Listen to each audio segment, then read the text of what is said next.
No,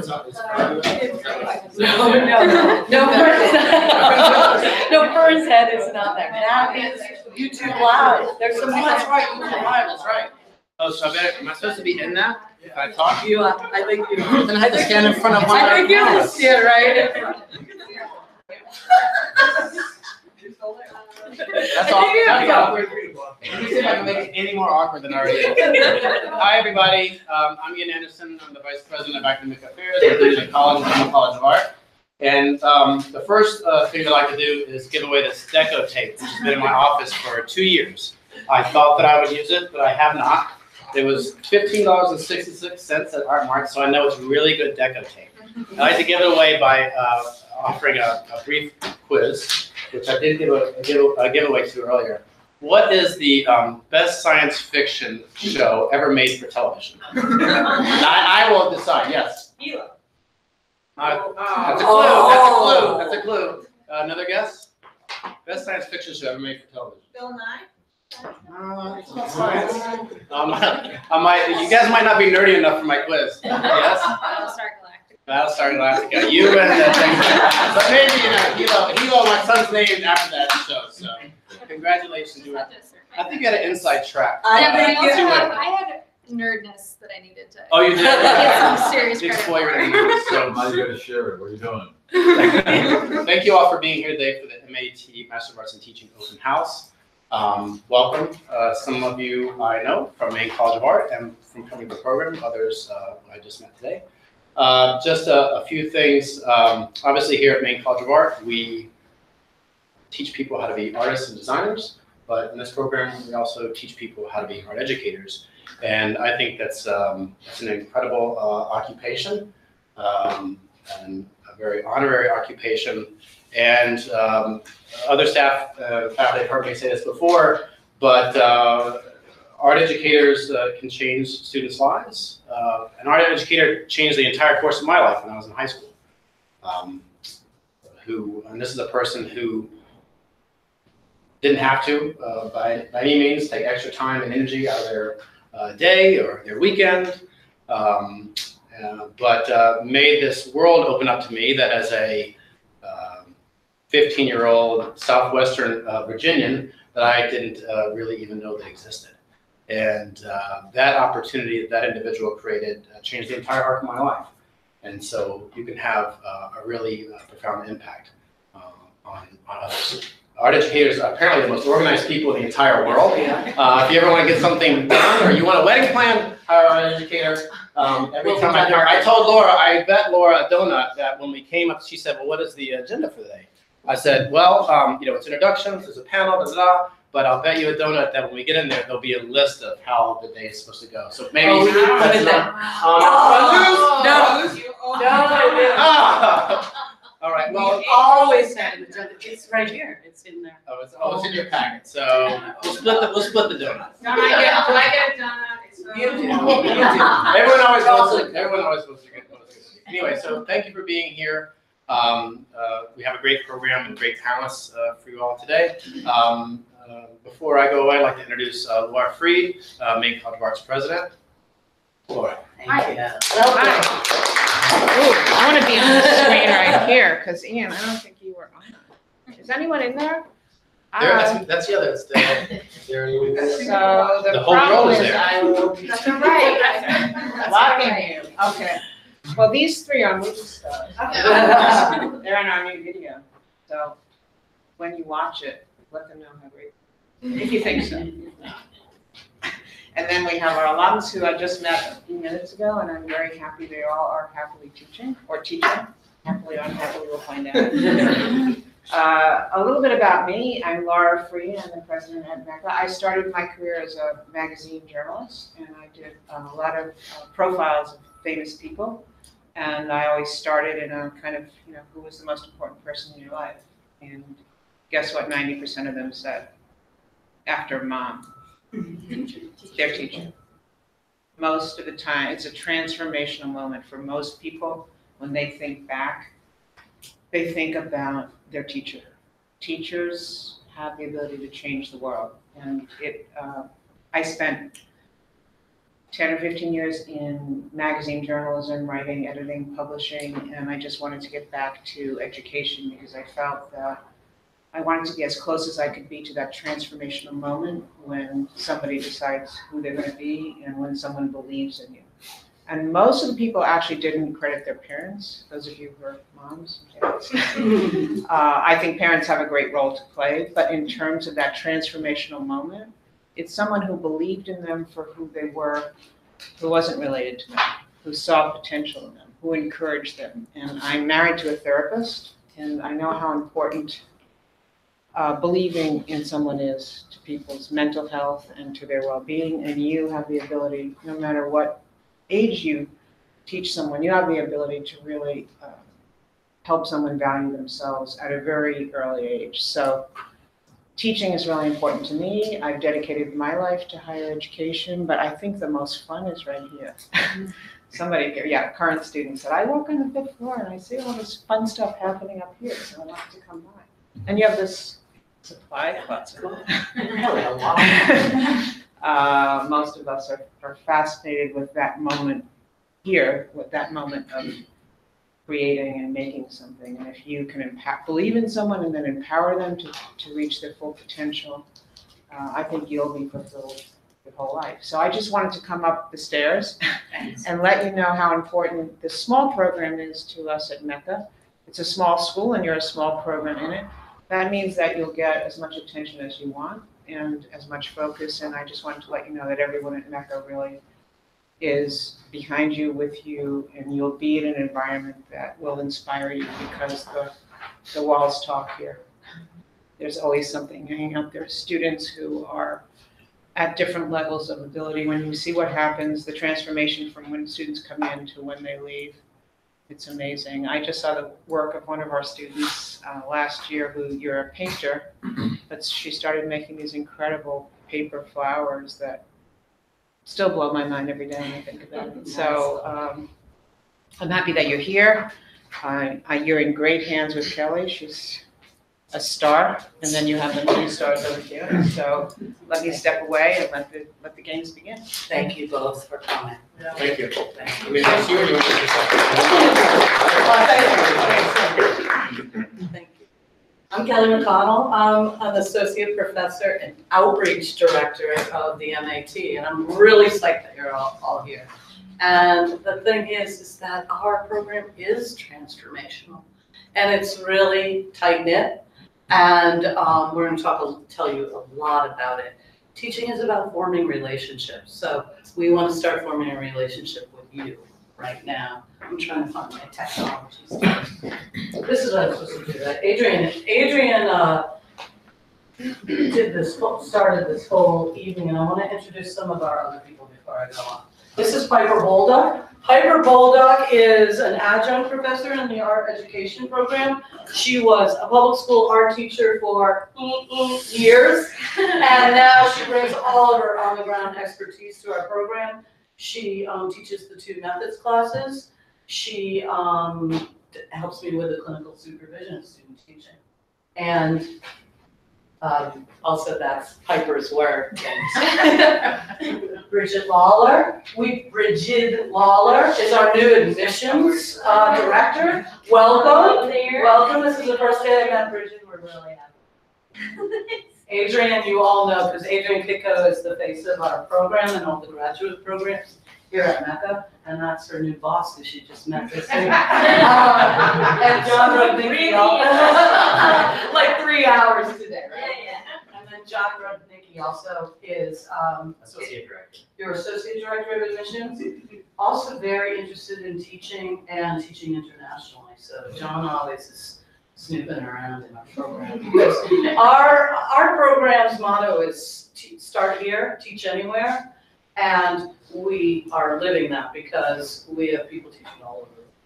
So anyhow, what makes our program unique is studio based, in that you're always making art. You might have to change your mind about what is the art studio when you become a teacher, because your expression starts to be the lesson plans that you make for other people so that they can understand what you already know. So studio-based, collaborative, intimate, We only accept 12 to 16 people a year for our 10-month cohort. Experiential, we learn by doing. Everything that we do in our program has theory and practice.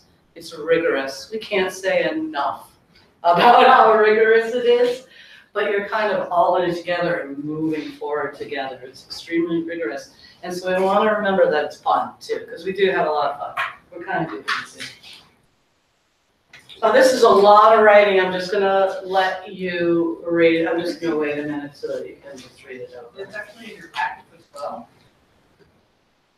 This sort of shows you the rhythm of what happens. This year, we're, obviously, this is our admission season for 18-19.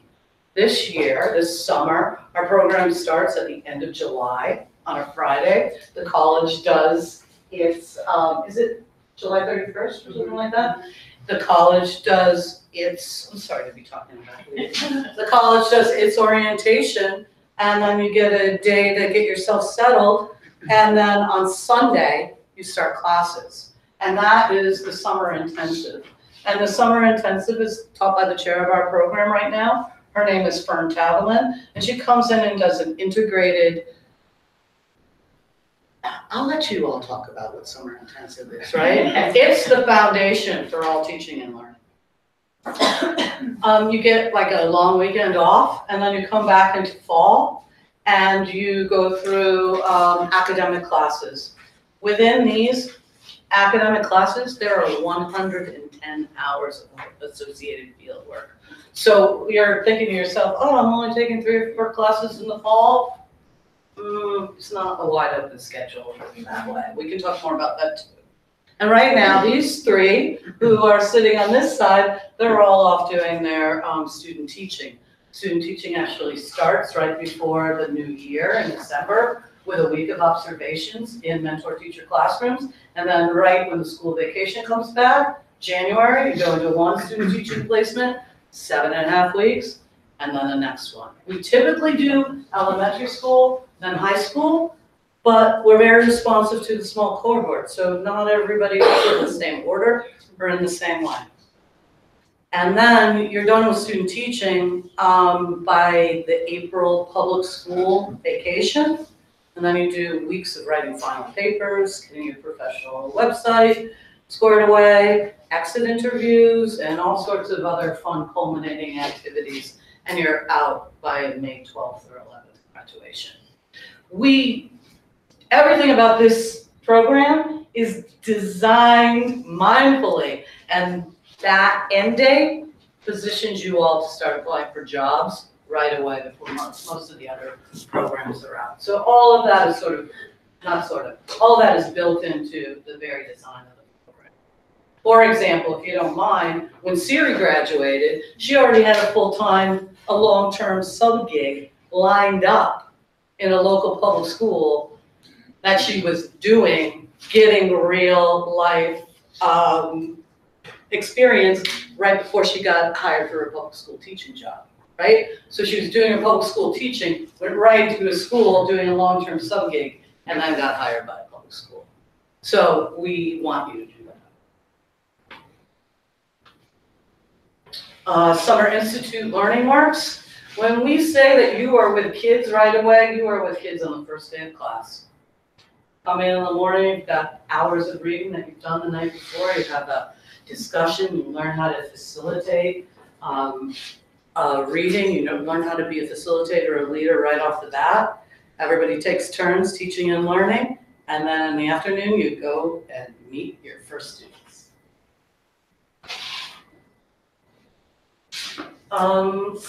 This is a great graphic because everything that we do, we think goes in a spiral. You're constantly learning and teaching, and so Summer Institute starts with text-based discussion where people learn how to be facilitators. We start to learn about the frameworks of teaching and learning, start to think about other ways people structure their classrooms and the concepts and frameworks behind, and you start picking out the pieces of what works for you, trying on all different sorts of ways of teaching so that you can start to examine what ways are meaningful for you and how can you put them together in your own personalized way. We start by looking really deeply at kids to make observations without judgments. And we, as teachers, teaching is hard. We need to know that we're doing okay. And we need to be able to check in with each other. And we need to use each other as collaborative reviewers. So right off the bat, you're getting peer reviews and critique. Collaborative inquiry, also, a lot of this group, I think, will talk about that. That when you're all learning something together and you're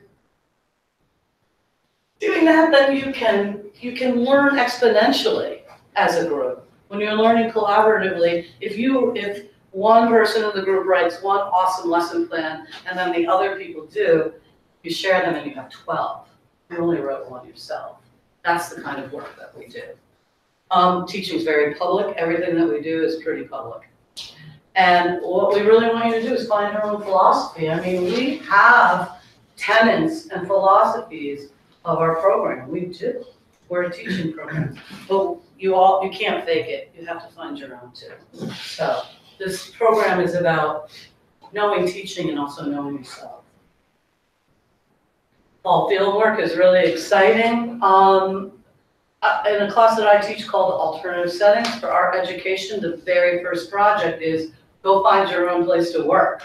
If you can go off and teach, will you talk about yours just briefly, what you? Right now? Yeah, go ahead. I did a project at the Florence House, which is part of Purple Street, and it was more like a visiting artist workshop at that point, and I got in touch with the, what's her job there? Social worker. Social worker. She's a social worker, and she, I don't remember her name. It was so long ago. Kelly's friend, and she's a social worker there. She knows everyone. Nancy, great Nancy. She's a social worker there. She set it up. I gave her the advertising for it, and she booked the room, and people showed up. And if they didn't show up, then that was a thing to deal with. But first class was like 2 people, and we did drawing with different black and white materials. And then second one was paper mache bowl making, and 3 more people showed up. And it was interesting. It was working with. You said, like, how did I do? I said, Hannah, what do you think that if you could teach there, if you could teach anywhere? Yeah. Yeah. The Florence House is a homeless shelter for women. Yeah. So like, if I could teach there, it was one big foot in the door. So lots of different, thank you, Hannah, sorry to put you on the spot. Lots of different, the first things are both independent, and then a lot of group work, and then we sort of get you set up to move off on your own. We have a lot of really great community partners. Anybody who knows MECA knows that we're the center of the arts community. We know everybody. We teach at Space Gallery. We teach at the Portland Museum of Art, Strive, Barbara Bush Children's Hospital, Mayo Street, on and on. Anyway. Adventures in Art. Adventures in Art is a culminating activity. It takes place in, again, one of my classes called Alternative Settings for Art Education. But as Lauren Berg would say, it pulls from everything that you learn everywhere. This year, for the first time, we've started bringing in middle school students. It used to be a contemporary art program for elementary school students. It's at the ICA downstairs, our own museum. And the ICA is a really, really great and edgy museum. And because the work that's being shown in there is so edgy, we've started to bring older kids in too. And so Tess and some of the other alumni teachers who are teaching middle school and high school, now they bring their student groups here.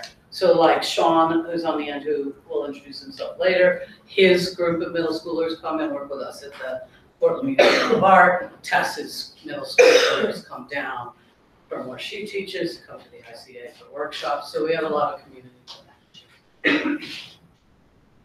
Student teaching. There's Siri. Siri was the only person up until this year who went to the same district for both elementary and high school. And now we have somebody in Poland for both elementary and high school. But anyhow, 15 weeks of student teaching.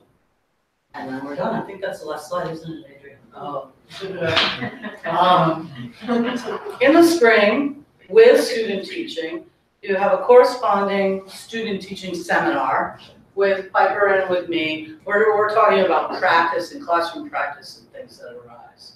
Meanwhile, with Fern, Tavalla, who's the chair of our department, you're doing a professional practices seminar. The professional practices seminar has a research component.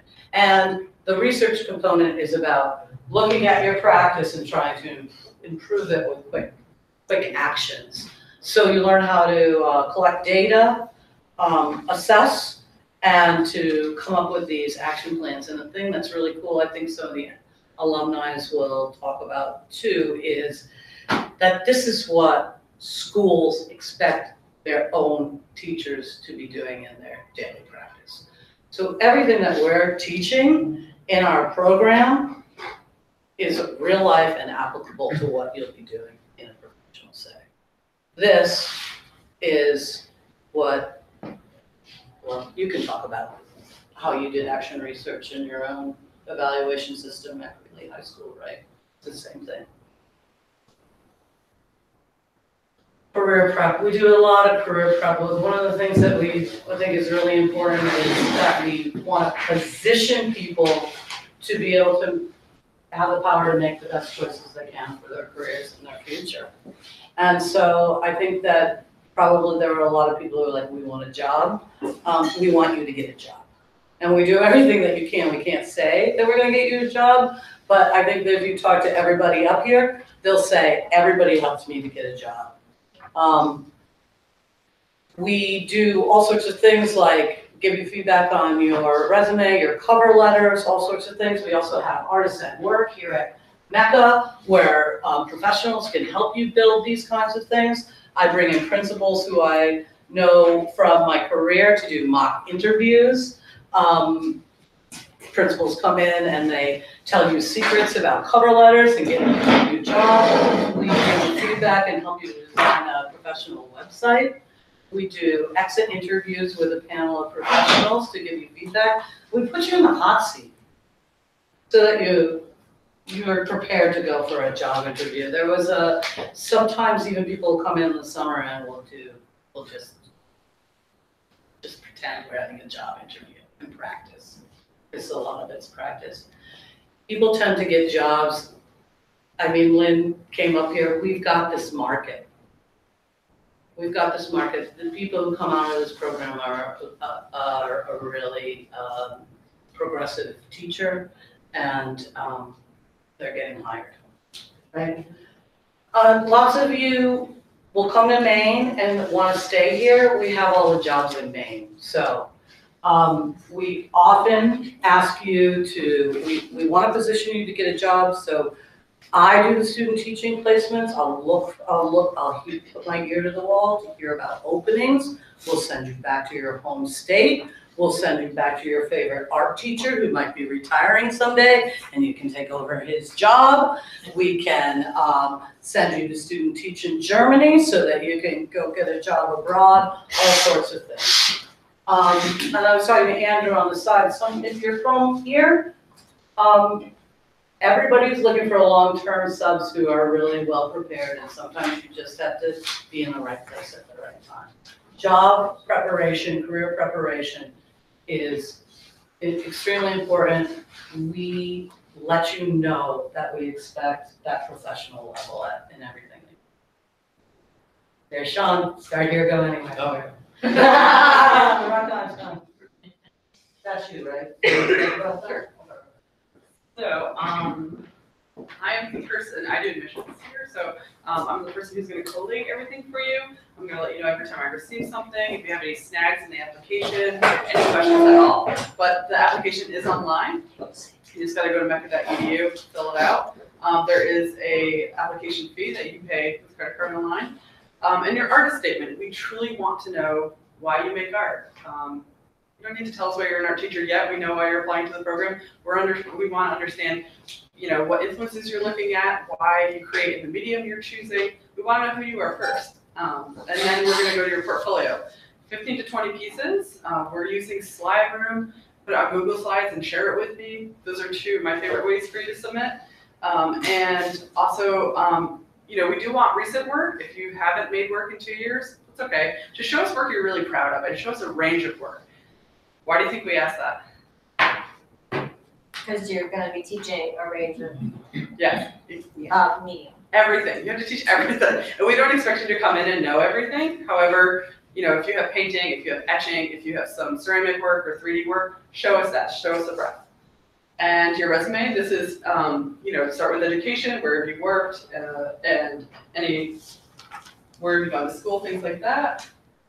Wrong computer. And your transcripts. These take a while to get to me, so send them to me as soon as possible. And also make sure that they're directly from the institution. If you happen to have some in an envelope that are sealed and stamped, you can pass them off to me, but really ask your school to come get them to me. And we're also looking for a 3.2 and overall, and a 3.0 in your studio courses. 2 letters recommendation. Anyone who can speak to how awesome you are. Anyone who can speak to how professional you are. If they can give any anecdotal stories about how they know you in a professional setting, that's great. And we do an interview, and it's all through Google Hangouts. So we're looking at how you use technology in your day-to-day life. It's about 30-minute interview, and it's between the chair, who's Fern Tavlin, Kelly, and myself. And no 2 interviews are the same. It's truly, whoever you are. You, Susan. Yeah, we're at the table.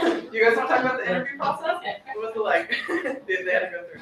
It was relatively natural because we had already made so many connections with both of you. I felt really comfortable and pretty prepared, I think, because you were so familiar with my background and what it was.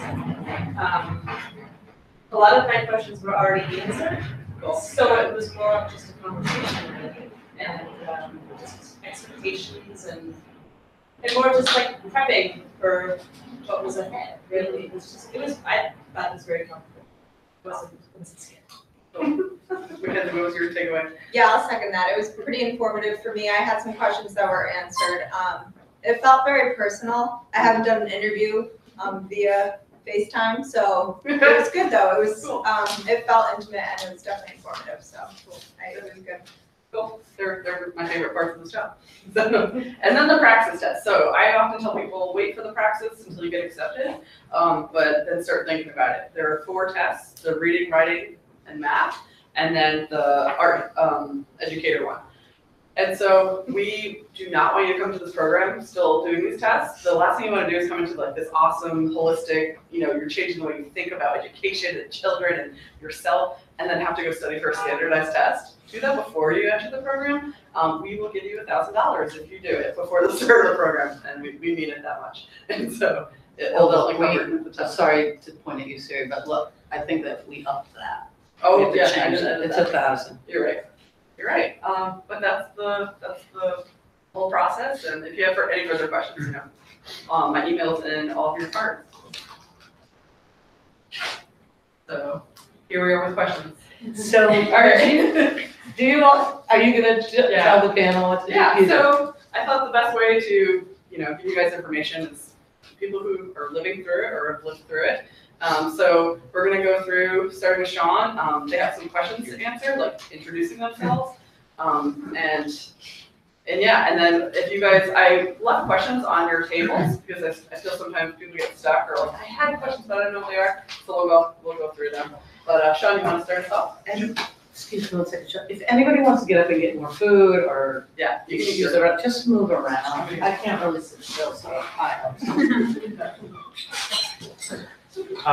So my name is Sean Elwer. I run the tinkering studio at Breakwater School and Beach Middle School there. What is the tinkering studio? Right off the bat. Yeah. I really wish I had a short, well-rehearsed answer for that, but it's kind of a multidisciplinary space where kids are doing all kinds of sort of direct and empirical investigations. So we're building Marvel runs right now. So it's diverse. Usually pretty fun. A lot of hot food. Lots of hot food. I'm mostly a woodworker, I guess, in my practice. Before the MAT, I did upholstery. I was an upholsterer and I did furniture restoration and built exhibits for children's museums. And I guess I was looking for some kind of synthesis of all those things, and the MAT sort of was just perfect. Okay, I've already done 5 here. Oh, that's good for me. Thank you. All right, I'm Tess Hitchcock. I currently teach art at the Halldale Middle School, which is just south of Augusta. My medium of choice is I primarily draw, and I really love portraits. So I feel like that's my thing. Although my New Year's resolution is to branch out and make more art of different kinds. I'm doing okay at that right now. Before MIT, I graduated from undergrad and went straight into this program. I knew what I wanted to do, and that was teach art. And MECA really encompassed everything that I was looking for, and I really wanted to come back to my home state of Maine. And I love Portland a lot, and the program was just a very attractive option for me. Yep, I'm doing that. And then I was really fortunate this year to be able to be part of the Adventures in Art program, and having taught the Adventures in Art program and then having others teach the Adventures in Art program to my kids was very surreal. It was a little weird, but it was a really cool experience. And then we were able to also, like, my training connecting with the PMA during my schooling aided me as a teacher connecting to the PMA. And we took field trips there, and it was that's currently what I'm excited about in terms of teaching. Nice. I have a question. Did you do an internship at a school before the MIT program? I did not. No, I went straight in.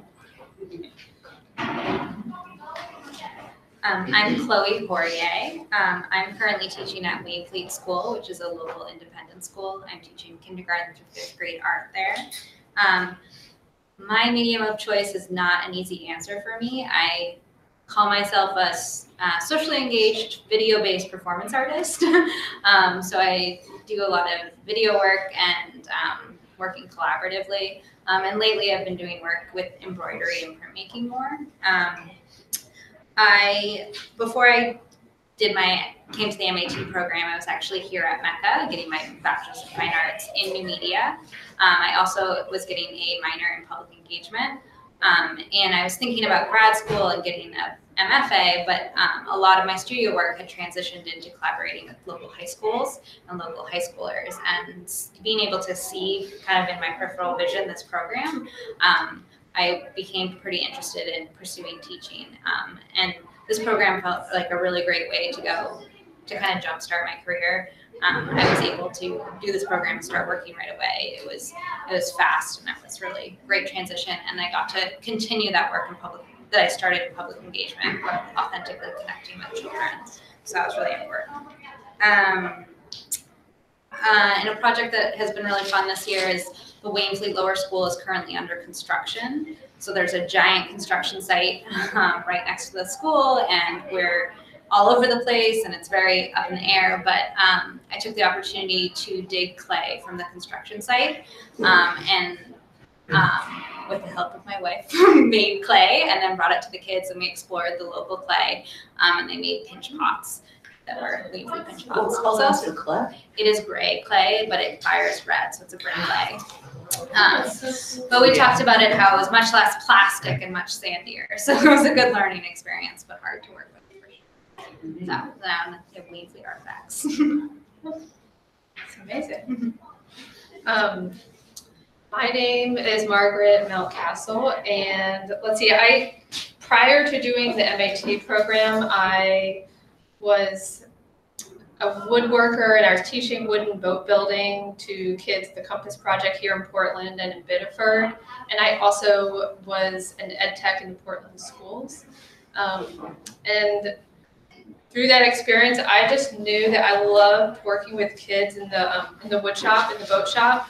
But most of all, I loved when they could just kind of run free with the skills that we had been practicing as boat builders.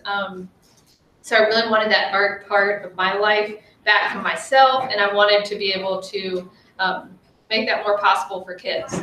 So I pursued the MAT here, and I guess I chose it for so many different reasons. I mean, MECA is an art school, so I was really drawn to that.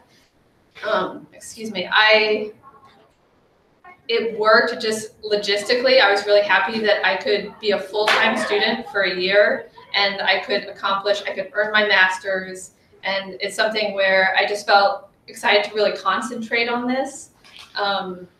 So yeah, I guess those were the big things, being in art school and doing it in a year. And let's see. Well, now I have been doing two things since graduating 2 years ago. I spent a year teaching elementary art up in Freeport, and I loved it. It was a one-year position, so now I'm teaching high school up in Winthrop, and I love it too. I think it's one of the challenges, but one of the great things about being an art teacher is you are prepared to teach pre-K through 12. And there are some great things about all those ages.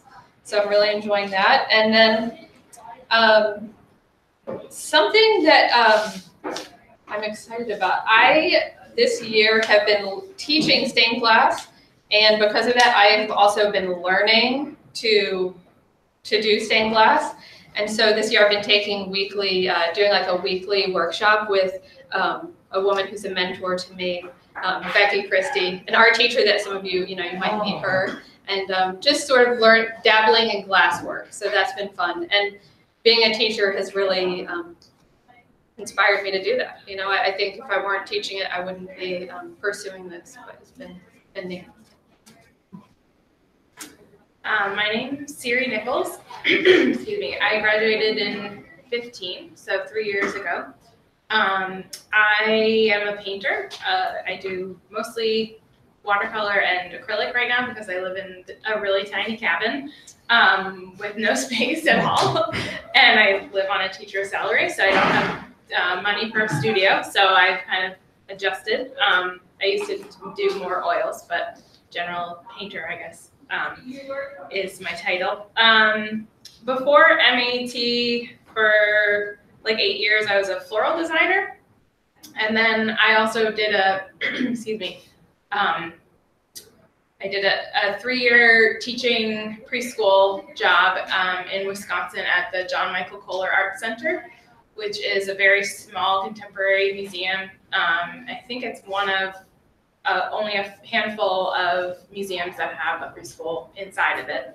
And that really changed my whole direction and was incredible. If you ever go to Sheboygan, Wisconsin, you should check it out. It's a beautiful space.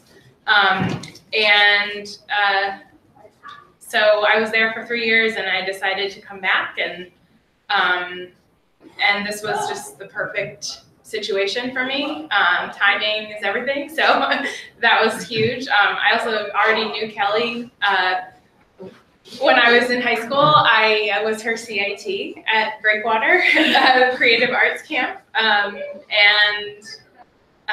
so there was that connection, and growing up around Portland, it just felt like the right fit. I also similarly really liked the idea of focusing in for an intense 10 months and not having to juggle a bunch of stuff and just really get it done and then move on and have my master's. That would feel really good, and it does feel really good. It happens quickly. And I work at Greeley High School, which is in Cumberland, which is about 20 minutes away from here. I've been there since I graduated, so I started that fall following. And I teach everything pretty much. I just started teaching a painting class this year, which was very exciting because I didn't have that before. But definitely have to know everything, so which keeps it fun. And yeah, I think I hired so I have a new employee, a new coworker. She's not really an employee, she's a coworker. So she graduated last year and from this program, and we hired her. So it's 2 MECA alums in the high school, which is really cool. So yeah.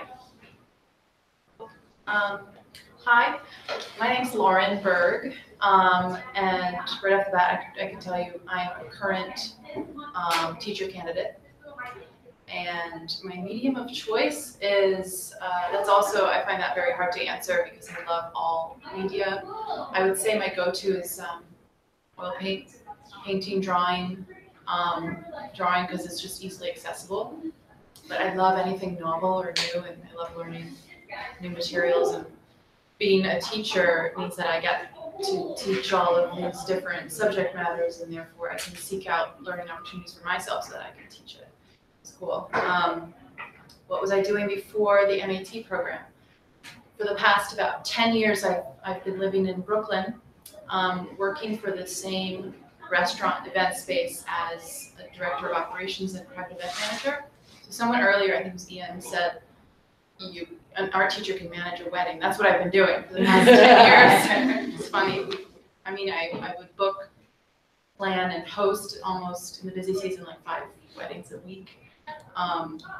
So that brain of like living in the past, present, and future, and planning always, and social emotional intelligence and managing people, and translates well to art.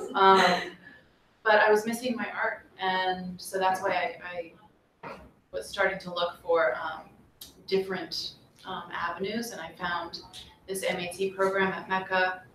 I agree with what everyone said that, yeah, it's a 10-month program, so it seems like awesome that it's so quick, but also it was attractive that the program's so rigorous and immersive. I didn't have a job, don't have a real job. It's just full-time, it's more than full-time.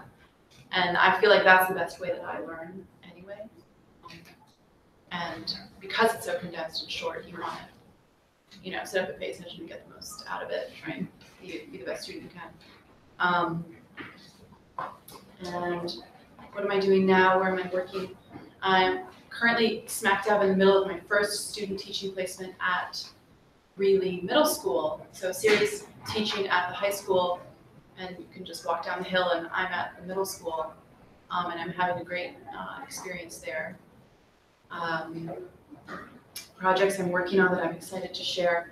Really, every project right now is exciting to me because it's new. It's my first time teaching it, and it's cool because back in the fall semester, when Piper was teaching methods, we would make lesson plans that we wouldn't actually end up implementing. But I've been pulling from those and teaching them and seeing, revising a lot, actually teaching them in real time. But one of the projects was artist trading cards. I don't know if anyone has heard of those. Piper showed that to us, and I've been teaching my 7th grade classes. They're really into it. I'm also really excited that I get to take continuing education classes here at MECA.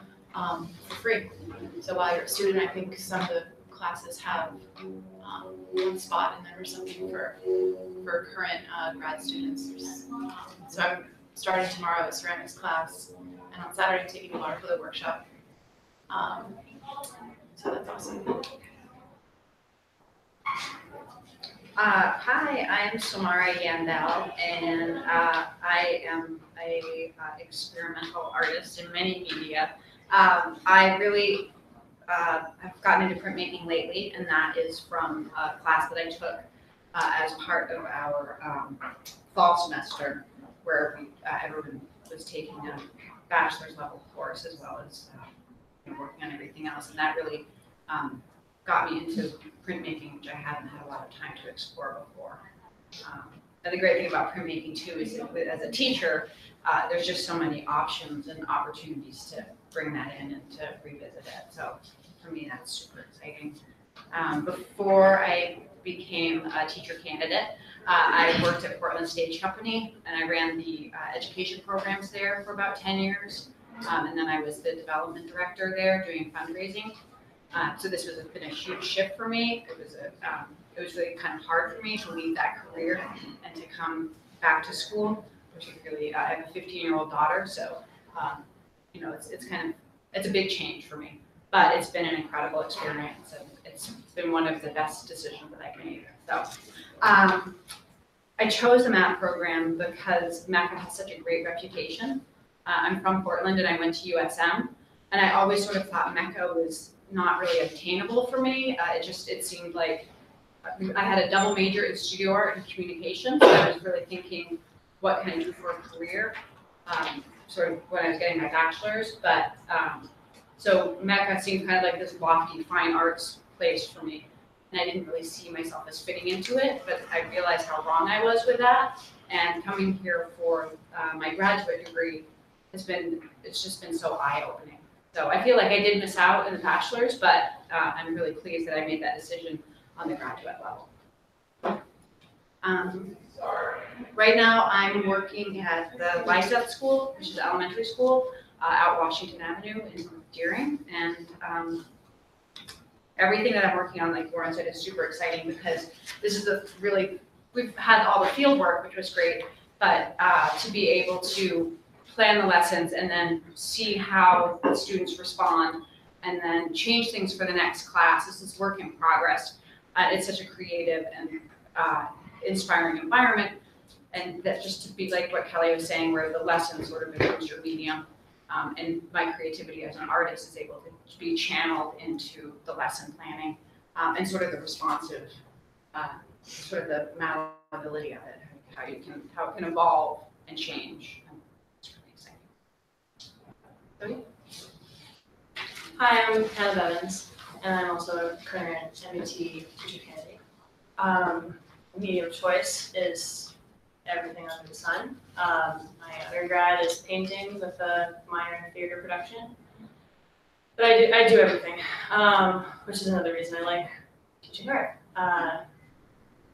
Before MAT, I was a pastry chef in the Hudson Valley in New York, among other things, and I really wanted to make the switch because food service industry sucks, and but I did catering for a little bit also, and a lot of the things in the food service industry you learn from your art training, and a lot of them are going to come over into my art teaching training because, again, you're coordinating, you're prepping, you're supplying to a lot of people, and yeah, working in a classroom feels a lot like running a restaurant. I chose the MAT program because the 10-month thing, that's incredible. The other program I was looking at is 2 years long, and that's just too long to want to make a life change and want to start getting serious with your career and start thinking seriously about, well, where do I really see myself in 5 years, or 10 years, or 20 years?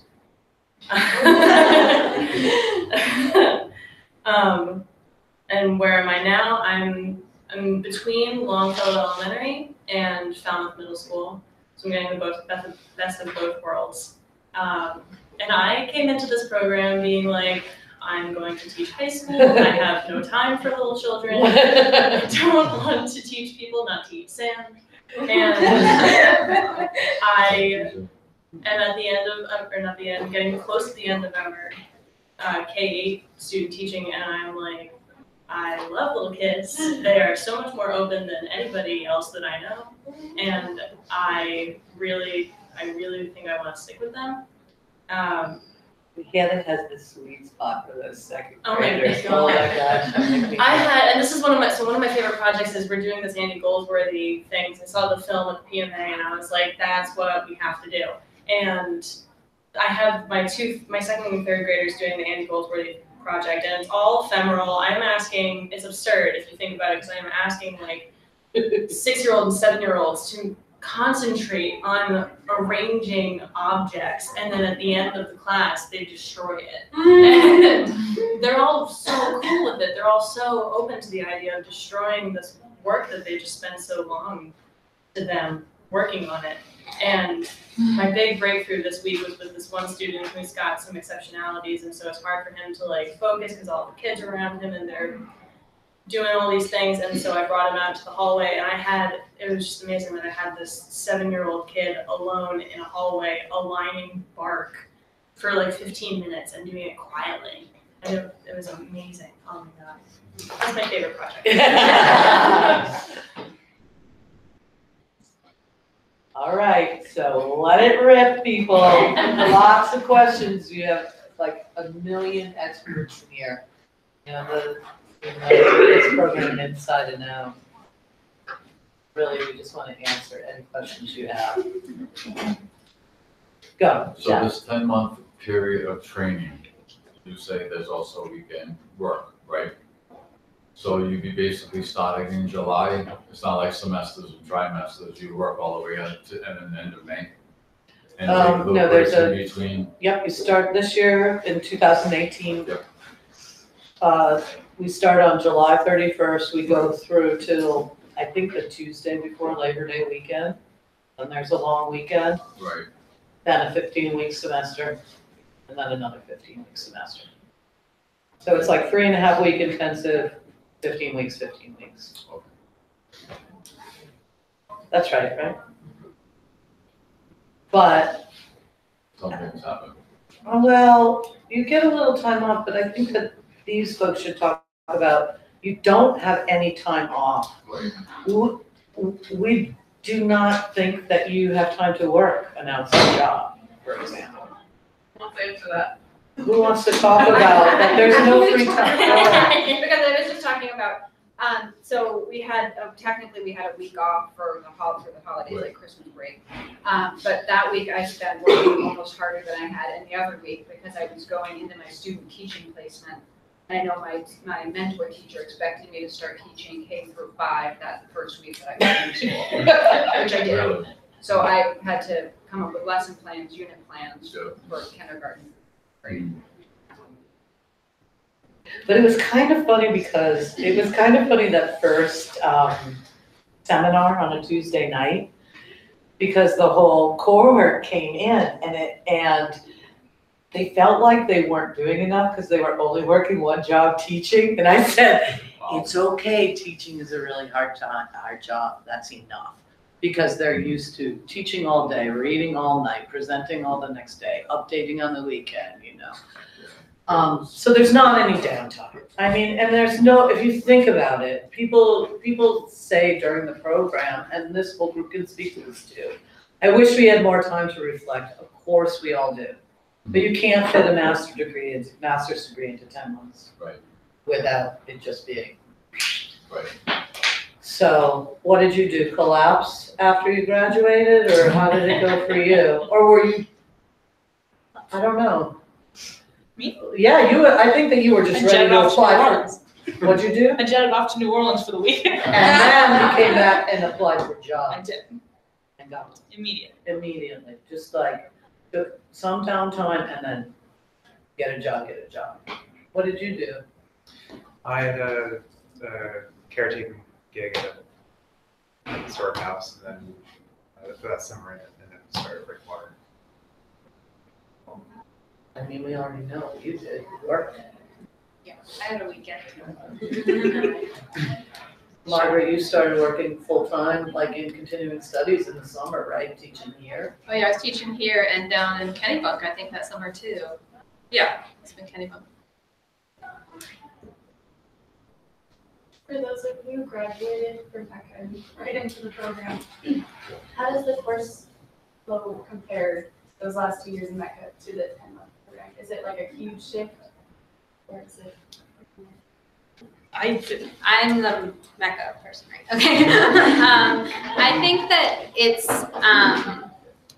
coming from your senior year while you're preparing your thesis, and I also was doing a minor.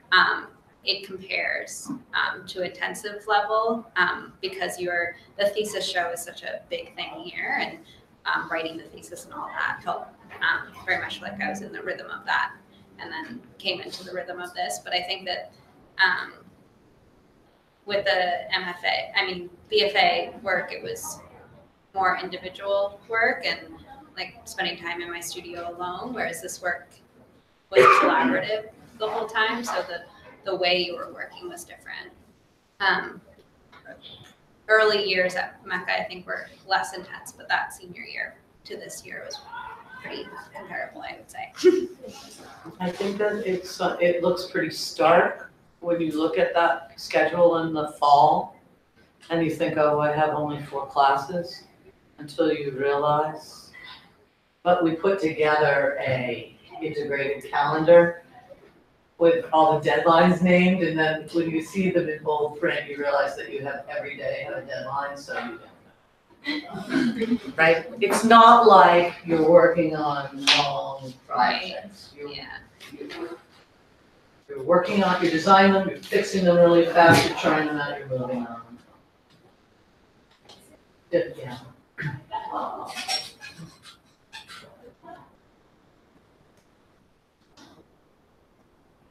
Did any of you have a job during this program? Like at a call? One of our colleagues does. She tends bar 2, sometimes 3 times a week.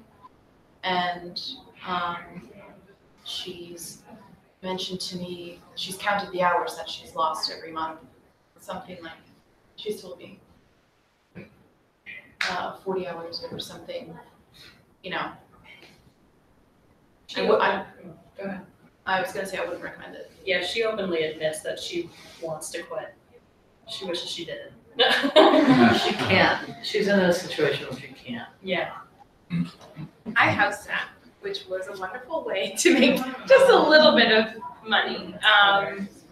And I hated my roommate at the time, so that was good. But yeah, then you don't have to just feed the cats.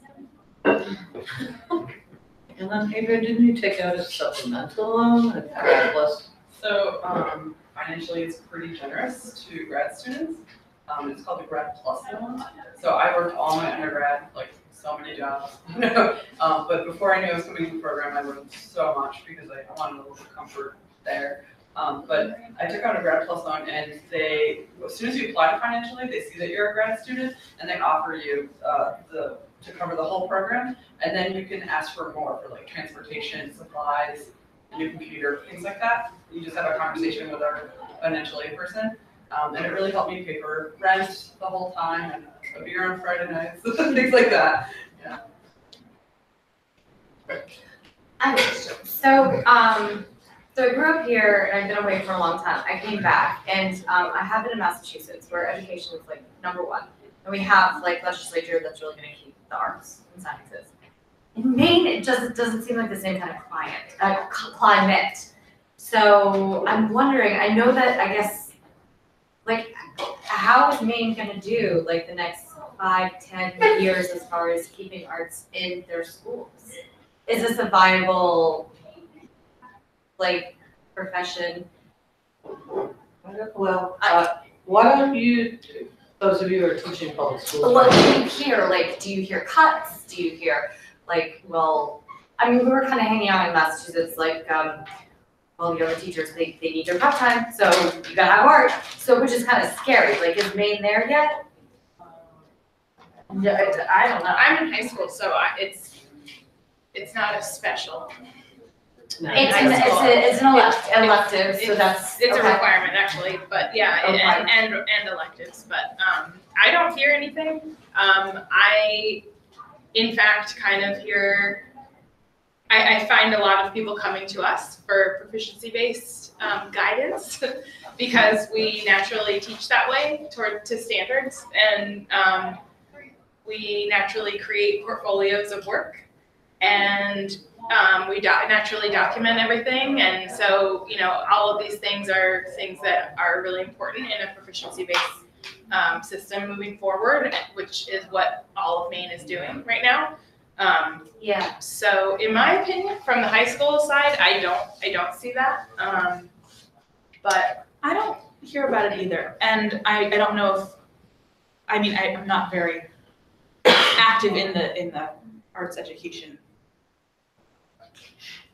advocacy thing, but I do have to say that I am constantly emailing my principal, pulling him into my classroom, inviting him on my field trips to MECA and the PMA, asking him for feedback on all sorts of things that I do, integrating with other teachers. Yeah.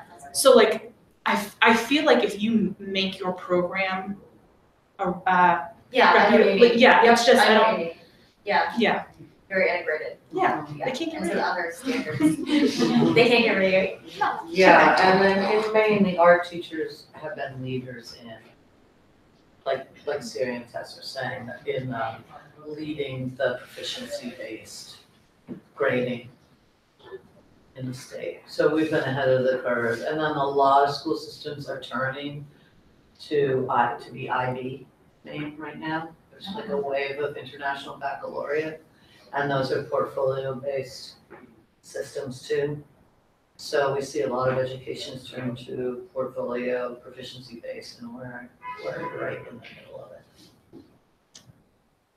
The other thing is that we do things like work at MECA in our program, we work with the state. Like, so last year, Tess and some other teachers came back because we held an assessment, a statewide assessment cohort here, led by the state, and MECA was right there supporting. Assessment of teachers?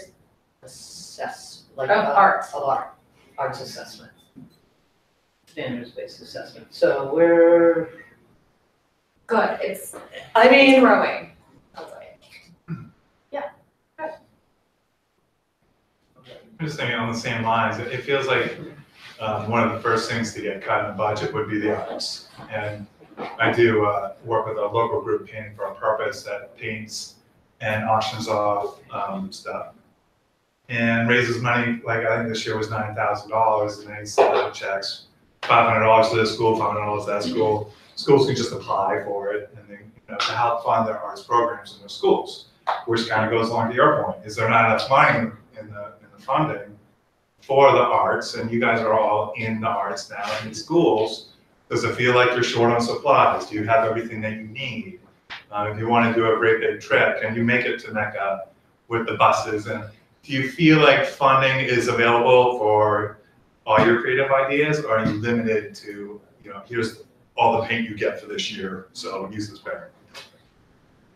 Is it very, very? It's all by totally district, so it depends on the district. Especially in Maine, because each district has its own, Maine is so different from Massachusetts because Maine, each district has its own leadership.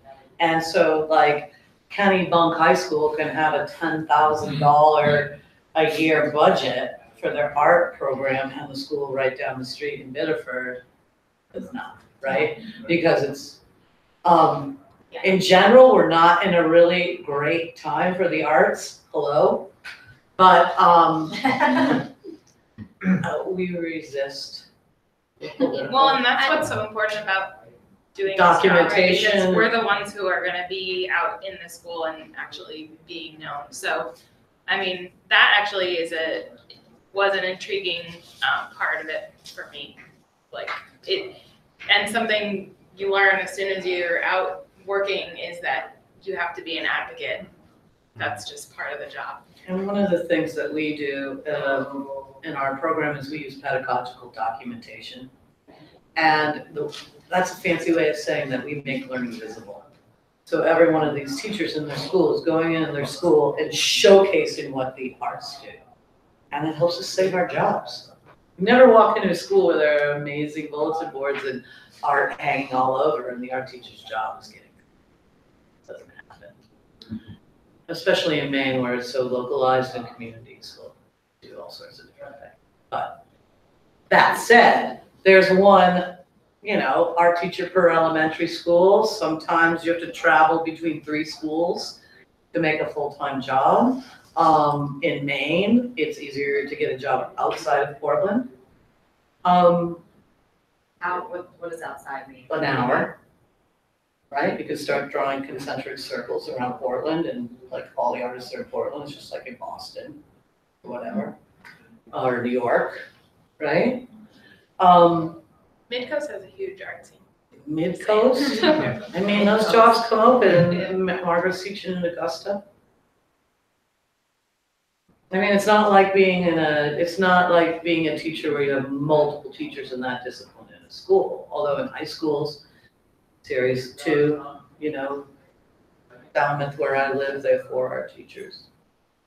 Wainfleet where, I'm the only lower school teacher, but then there is 1 middle school teacher and then 3 teachers who teach high school and middle school.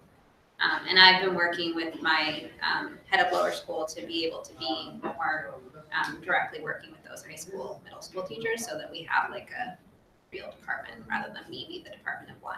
Yeah. So that's so nice. Sort of related to something that you were saying earlier, how does the programs, I know that each like candidate is searching for their own like pedagogy and you know how they're a teacher, but how does the programs like overall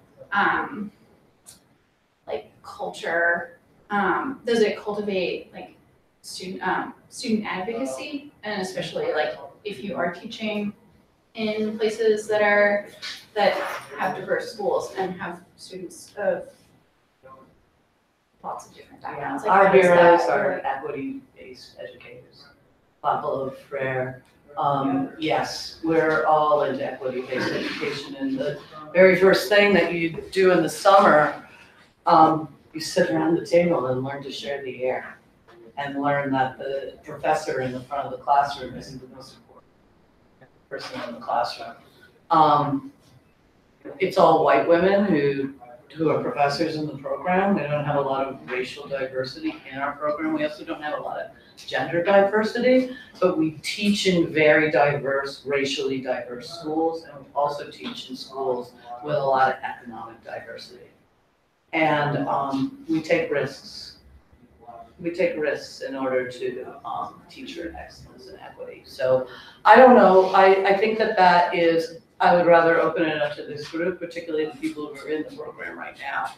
The way that those beliefs about educational principles come through and how you can choose them or not. Yeah, I mean, That's really your question, right? one of the huge parts of our exceptionalities class takeaway is how to differentiate and how to build an inclusive learning environment so that you can reach every student no matter who they are, because everyone is the same. And not to teach to the middle, but to differentiate to the whole class.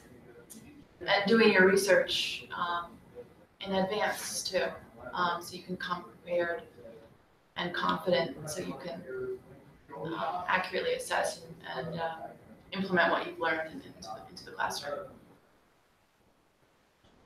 And the way that we're trained to create lessons, it's generally like skills-based as well as the higher order thinking. So we're always trying to make the connections for the students. So we're not just talking about color theory, but we're also talking about something beyond that, something more. Just something trying to like just spark that deeper thinking, that critical thinking, in addition to the skill building. So I mean, you can create lessons that provoke all kinds of different dialogue in the classroom. It can really be a tool to help kids communicate better. I think it's a great way to, and it's such an opportunity in the school too, where there's no right or wrong answer, right? I mean, that's one of the amazing things about being an art educator is that you can encourage so many different responses. The other thing is, so we all get interviewed before we enter this cohort, and so they know us before that, and they're also selecting us based on what they've learned. And I don't want to speak presumptuously, but I have a feeling that the reason we all have similar mindsets about pedagogical beliefs is because you knew that we would all be able to think that way, or at least learn to think that way. And then that collaborative piece where we're all making lesson plans and we're all sharing them and we're all getting feedback on them. That because we all have this similar mindset about what equitable elements we need to be constantly putting into our lessons and constantly putting into our classrooms. It's always getting fueled by each other. We think a lot about people who don't have English as their first language. We think a lot about the learning environment that we're creating, who's included and who is making sure that everybody's included. So thanks. I get to teach the exceptionalities class and I really love it. That's special ed, but it's also law. You know, and sometimes we forget that like protecting people's rights, that's law. And it's not special, I mean, It's not. it's not special ed, it's like. It's education for all. It's about access and you know, that's not a privilege to be educated, everybody gets to be educated. What's it like anyway, just grading kids? Because I remember growing up as a kid, you feel like there's a handful of your friends like, I'm a terrible artist. I'm like, and I don't want to take art class. And I'm sure that you've all seen that, but then they realize that, well, I have a little creativity somewhere deep. Is grading one of the hardest parts? I mean, I feel like I give everybody an A. I think I learned a lot about assessment in the program, and I actually left really loving assessment. And we talk a lot about being really transparent with what they're being assessed on, and presenting objectives and having the students be assessed on those objectives. So you're not just giving an A, you're giving like a list of objectives that the student either meets or doesn't meet. And I think that's actually something that I'm trying to build in more in the weekly program, is more assessment of her students, because I think it helps them see their learning like trajectory over time. So I personally really like it, and I have made more of it within my job. So I have like spreadsheets and things like that where I keep track of assessment, because it's such a good way of seeing over time. Remember, these teachers are also getting graded too. We don't grade, we don't hand out A's and B's in a really normal way, in a really traditional way, because we also do standards-based grading. And all of our standards are based on meeting the standards that teachers have to meet, right? So we're doing proficiency grading, and the standards are really high. So like if you meet or exceed 90% of the things that we're asking you to do, you get an A. So the first day of class, I say, I think that you're all gonna get an A. I think all these people did get it, you know? But you have to, you know exactly what you have to do to get there.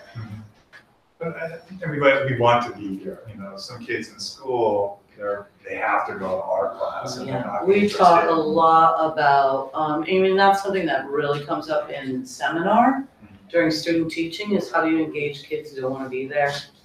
There's always one, and then you go home at night, can't fall asleep because that one kid. And then like I still dream about them 30 years later, like, you know what that kid is doing?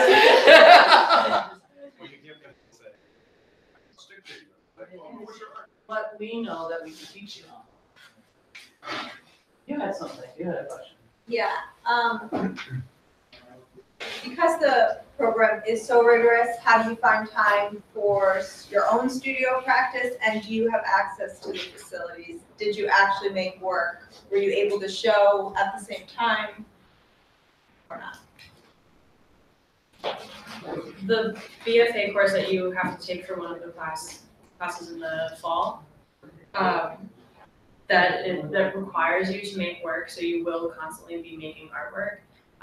If you take it in order to explore a new medium, then that's your choice. If you take it as like you time and you want to continue your practice, then choose that medium.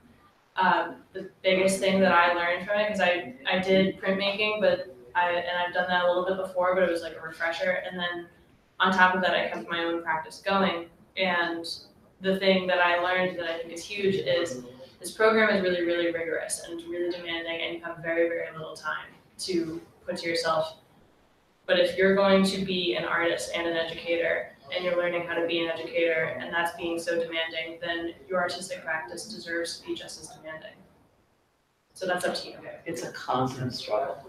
Yeah, and I would add to that too that it's great practice for being a teacher and being an artist, because it's, you know, that it's demanding, definitely. So, you know, it's a good situation to kind of feel out what it's actually going to feel like to have a full-time teaching job and being able to do both. I was gonna say, so I was a counselor in art in the Chestnut Hill School, which is they have a summer art program, and the art teacher there was like, I'll give you 4 weeks. So she did clay, and I would talk to her, and she said something really great. She said, I think of art teaching as my art too. That was so helpful to me.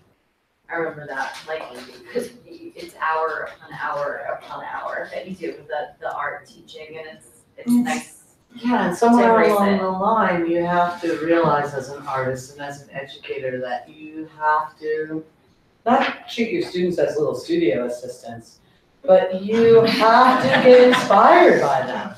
And they're so great because you'll do like something on the board, and they'll be like, to stroke your ear, they'll be like, wow, that's awesome. You know, like, it's nice for them to see that you're an artist too. They get that too. And if you're not, they see right through it, so make art. And then you're. I have a funny anecdote from the other day. I was doing a demo before one of my art classes, and it was an ink drawing, and they were all gathered around me, and I was like, so I just want you to be really free, and I like kind of just threw some paint. They're like, whoa, whoa, whoa, you can sell that. What are you doing? I'm gonna sell this. Like, that's not my priority here. I'm trying to show you. I wanted them to loosen up. So it was just really funny to me, because they do need to see that you also love to make work. Can I piggyback off that as well? Sure. So being a teacher, you get your summers off, right? And Yeah, so right. something that, being a MECA alumni, there's residency opportunities, and there's two. This man, Stephen Pace, who was a painter out in Stonington, Maine, passed away. He gave MECA his house. There's also one in Nova Scotia called Belle Ste. Marie. And again, you can apply for a week, 2 weeks, or more. And Sean, Siri, and I, Tessie, were invited. Whatever. We applied together, and the objective is to recreate what we had in MAT. You know, you get very close to each other and open up that critique circle again, but also just to like carve away a week of your summer together in this amazing, inspiring place. It's in this old barn, and it's attached studio as well. And so I do ceramics there. Siri goes upstairs and paints. We listen to music. Meredith's off collecting stuff, printmaking, and Sean's talking about caterpillars. Playing his banjo. Yeah, and we've done it too. So, hopefully three. But that's the summers are really a way to get making again. Yes, being a MECA alumni has advantages. I know you're not thinking about that now, but really think about like what can my school do for me afterwards? What grants are there? There's also the Von Egan Maine Arts Educator Residency. So you don't have to be, you have to be a MECA alumni for that. I think it's just open to I'm not sure. all students, to all art teachers. But there's certain grants that MECA offers you as well. If you're like, I really want to go to that National Art Teacher Conference, it's super expensive. You know, it's in Seattle this year. You know, you can write to MECA a grant proposal, and if you win it, you can apply yourself there. But yeah. We're pretty well, I mean, it's not a wealthy institution, but it's a very well-connected institution, and that's part of the cohort model that we become really, really very tight. And we share those connections. We're making art constantly. It might not be like show-worthy art, but it's still, you know, the same creative process. It's still the same exploration, and I mean, it's constant. Yeah, when you write or develop a lesson plan, part of that, an essential part of doing that is you do the project yourself, start to finish. That's why you troubleshoot. That's why it's fun. That's why it needs to be exciting, so you want to do it. And if you're not excited about it, why want your students be excited about it? Yeah. Yes, you know it works Yeah. until you're demonstrating it for me. We want to try that The wrong before we pass get it out out. of the class. Yeah, I actually have a little area in my classroom that's like my studio area. And so during my prep period, or if there's like work time for the kids and they don't need me hovering, I'll go do my own thing. And I feel like it inspires the kids, and it's also nice for them to see me doing the same thing. And sometimes I'm doing my own work. Sometimes I'm taking their project, the concept of their project, and spinning it in my own way. But they always like commenting on it. It's a good conversation starter. So even if it's not like my portrait drawings, like it's still creative, and I feel like just really helps with the kids. We use a term called visual provocation. And really what we're trying to do is just that. We want to excite kids about what we're doing, and we are very excited about what we're doing. But I think having a little mini atelier in the bigger studio, that's really cool. More questions? Do you guys have total control over the curriculum, or is there sort of some guidelines that you have to follow through? And I'm sure it's different between teaching second graders versus. There are always existing rules about the curriculum depending on the school, but in Maine, what we have is called the Maine learning results, and those are our standards. But no, that you never get to do that means it's wide open also at the same time. So yeah. So there are parameters. As teachers, we have to jump through a lot of hoops.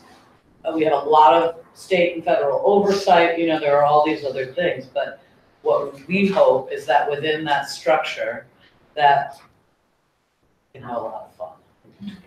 So Siri, I think, go ahead, talk about the learning results. When I walked into my job, there was nothing written. There was some like verbal, passing on of stuff. So this program really set me up for that because we were constantly making lessons using the Maine learning results. And that's just exactly what we have to be doing in my job now. So those can be interpreted in a lot of different ways. So, like when you're talking about creative problem solving, that's one of the standards. And there's, different sections underneath that, performance indicators underneath that. And, the way you assess that can be, I often assess through doing a printmaking lesson because printmaking there's a lot of creative problem solving that happens, in that process, for example. But I also assess a lot of other standards in that assignment, so it's pretty. Oh, don't worry, if you come to the program, you'll know about the rules of it in and out. Yeah. But there has to be structure. If you could just do anything, there wouldn't be art teachers in schools. If we didn't believe that we could teach art, why would there be an art teacher? Right? So there are all sorts of structures, but I think that you can, within that you find your place, and we all want, everybody who wants to be a teacher, we hope that you can be your whole self, right? I mean, this was a big conversation that Hannah and Fern and I had during her interview, where you have to bring your whole self to your practice because kids see right through you if you're being a phony in any way. So you have to be yourself, but you also have to follow the rules because you're a teacher, and there are all sorts of standards that we have to.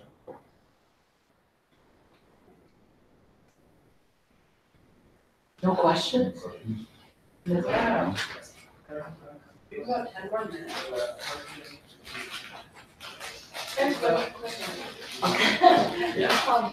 So my basic understanding is that you take the Praxis tests, you go through the program, and then do you take like a teaching board, and then it tells you what you qualify for? We also talk about Praxis tests. Tests. So No, there's not a board. What there is that there are two things. One, you put together an e-portfolio that is a digital portfolio that you keep as a holder of your work over the year. And what you do is upload stuff that shows evidence that you've met the teaching standards. Your e-portfolio. Does this ring a bell? Yes. And at various times over the program, you check that to make sure you're making sufficient progress. So the MAT has the certification track, and then it has the programmatic track, which is the master's degree. And then meanwhile, you're doing this work to earn the master's degree, which is the coursework, the research project, a professional website, and a host of others. But we set those things up for you so that you keep track of meeting those standards, and then we check to make sure you're getting there. So there's no. There's no, yes, once you show that you've met all the certification standards, you have a formal review with me and one of your mentor teachers, and we have a rubric that we grade you on, and then we tell the state that you have met those requirements. And then the state certifies you. And Maine College of Art gives you the diploma with the master's degree. But it's the state who certifies the individual. So there are two things that you're doing during the program. The stuff for the state, the stuff for the institution. The way that the state sets it up too is so you start with a provisional certification, and then 2 years you do the exact same thing. You create a portfolio of all of the ways that you've met the standards, so you don't write down your e-portfolio because you're going to do it all over again. And then you submit that basically through your school district, and then you get a certificate. Professional. And you're certified for full US private? No, you're certified in the state of Maine. Every state has, first off, you don't have to necessarily be certified to teach in a private school. Every state has a different certification process. But once you're certified in one state, it's way easier to get your certification in any state. But you have to apply for certification. Does everybody get that? You have to apply for certification in any state where you want to teach because it's a state license. And a state certifies an individual, and an institution gives an individual degree. So the Praxis are like SATs or GREs, but there's not like an additional, like the law board that you have to pass to be a teacher. Don't worry about that. We're not gonna make you do another test to get out of the program, just to get in, 4. That is scary. I mean, the Praxis tests are, you don't need to go to a teaching program to pass the Praxis exams. The reading, writing, and math, reading, writing, and math, those, just do them anytime. And then the art content, that's stuff that you would have gotten out of don't do it yet, you, Josh. Because that's information you would know from your college art history classes and your studio practice.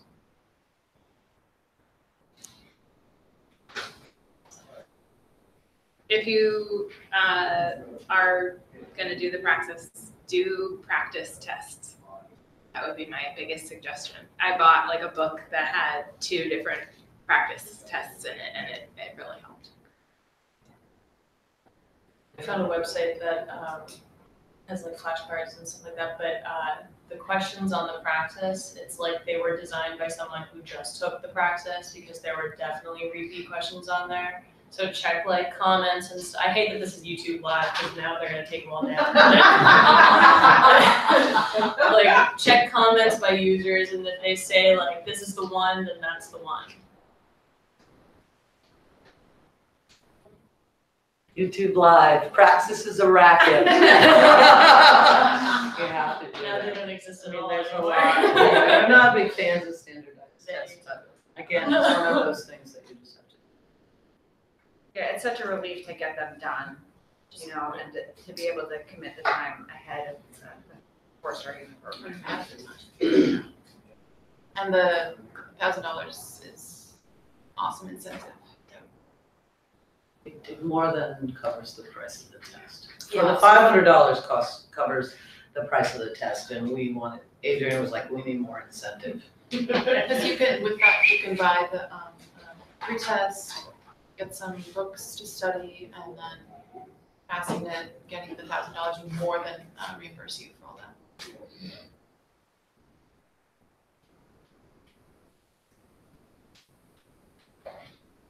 Other questions, Jeremy? No question? Anybody else? I have one, but did you have one? No. Okay. I guess I have two. Maybe the other one I can answer for you. Do you guys feel like you have a decent amount of classes per day? Like, is it doable? Not like 9? No, good. Okay. Okay. You mean in the program? No, I mean like Teaching. in the school system. Is it pretty healthy? I have a block schedule, so I have 4. And rotating, stuff like that? Yeah. Yeah. Every other day. I have What is it? 4 85-minute blocks.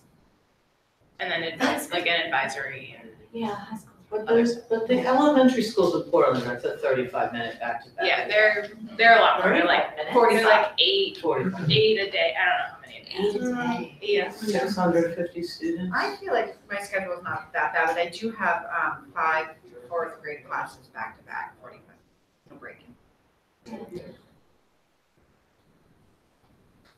My student taught in the same yoga. Yeah, my student taught in the same placement, and it was so great to be able to see like how Ellen made that work, and figure out and then do it myself and figure out how to make transitions work.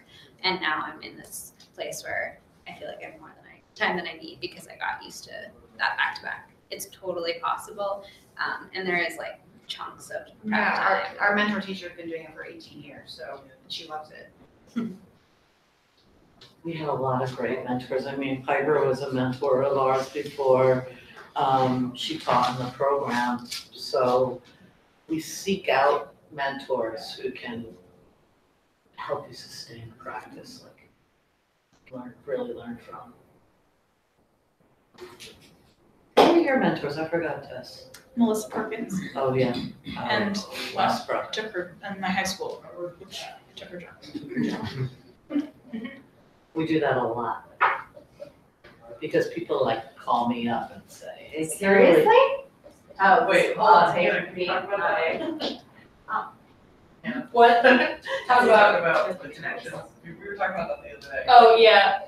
Adrian and I were trying to figure out a way to be able to brag about this, but the way that you, specifically Kelly knows frigging everyone. Sam knows more people. Sam knows a lot of people, but you know a lot of people, Fern knows a lot of people, Piper knows a lot of people. It's just like, and in different areas too. And so between the 3 of them, they know everyone. And it's like I don't really know how you would brag about that, but I don't know if you can find that in any other school. Not in Maine, that's for sure. Definitely not in Maine. I mean, Maine's pretty small, but like, still, between 3 of you, you all know a million people. Yeah. Get here before things are posted. Yeah. So. Yeah. Oh my god. You get all prepped for Gave away things my before posting. it's even like, you have Oh, everything I ready. see what you're saying. I thought you meant like squeeze out the paint. No, Before like we are, well, like these 3, they've already probably gotten like 5 job opening announcements from us this week. I knew about one, and then she goes and emails everybody, and I was like, oh!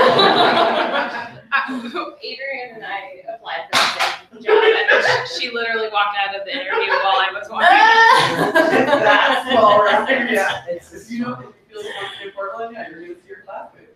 But But we also see each other, and now like we're a support system, and with Adventures in Art, with the alumni teachers coming back, it's really, really. Anyhow, we don't want to keep anybody who wants to get the heck out of here, but does anybody have any other questions? I'll volunteer aid. Call Adrian anytime.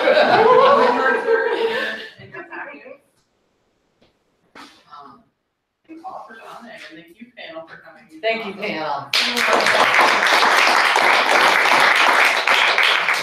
We're gonna stop the broadcast. You are? So we're not